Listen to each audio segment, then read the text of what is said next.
இப்போ அரசியல் களத்துக்குள்ளே வந்திருக்காரு. தேர்தல் நெருங்கிடுச்சு, இன்னும் 60 நாள் தான் இருக்குது. அவருடைய மனைவியை கொண்டு வந்து டைவர்ஸ் பெட்டிஷன் இப்போ போட வச்சு அவர் ஒரு நடிகையோட தொடர்பில் இருக்காருன்னு சொல்லி அவருடைய பர்சனல் கேரக்டரை அசாசினேட் பண்ணுறதுக்காக அதற்கான முயற்சியை எடுத்து அவர் பையனை கூப்பிட்டு திமுகவில் சேர்த்து எனக்கும் தாவேக்காவுக்கும் தொடர்பு இல்லைன்னு அந்த பையனை விட்டு பேட்டி கொடுக்க வச்சு இப்படி பர்சனலாக ஒருத்தனை அட்டாக் பண்ணி அவனை வீழ்த்திடலாம் அப்படின்னு நினைக்கிற விஷயம் இருக்குல்ல. திமுகவின் அயோக்கியத்தனத்தின் உச்சம்.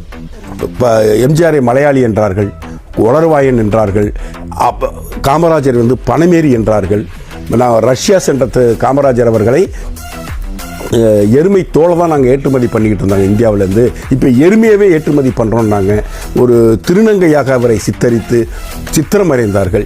இப்படி பர்சனலாக அட்டாக் பண்ணி பர்சனலாக ஒரு தலைவனை கேவலப்படுத்தி அவரை வென்று விடலாம் என்பது திமுகவினுடைய கொள்கை, லட்சியம், கோட்பாடு. இதுதான் அவங்களுடைய கடமை கண்ணியம் கட்டுப்பாடு என்பது. அதே போன்று விஜய்க்கான ஆயுதத்தை அவர்கள் எடுத்திருக்கிறார்கள். இது கேவலத்தின் உச்சம்.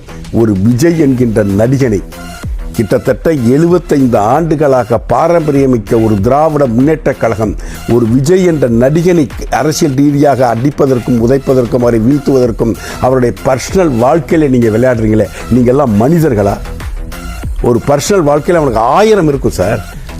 மு.க. ஸ்டாலினுடைய பர்சனல் வாழ்க்கையை வெளியில் சொன்னால் மு.க. ஸ்டாலின் தலை காட்ட முடியுமா?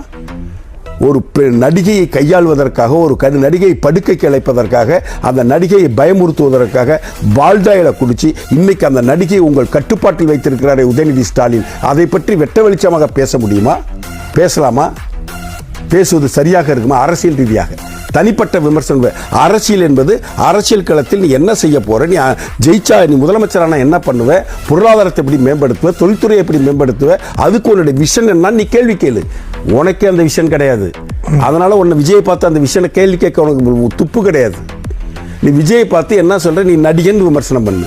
நீ அவனுடைய பர்சனல் வாழ்க்கைக்குள்ள போய் பர்சனல் வாழ்க்கை மூலியமா ஒரு கணவன் மனைவியின் பிரச்சனையை அரசியல் பிரச்சனையாக மாற்றி அதன் மூலம் விஜயை வீழ்த்தி விடலாம் என்று திட்டமிடக்கூடிய அயோக்கியர்கள் நிறைந்த கூட்டம் தான் திராவிட முன்னேற்ற கழகம், மு.க. ஸ்டாலின், உதயநிதி ஸ்டாலின், கனிமொழி கும்பலினுடைய ஒரு அரசியல் நிலைப்பாடு.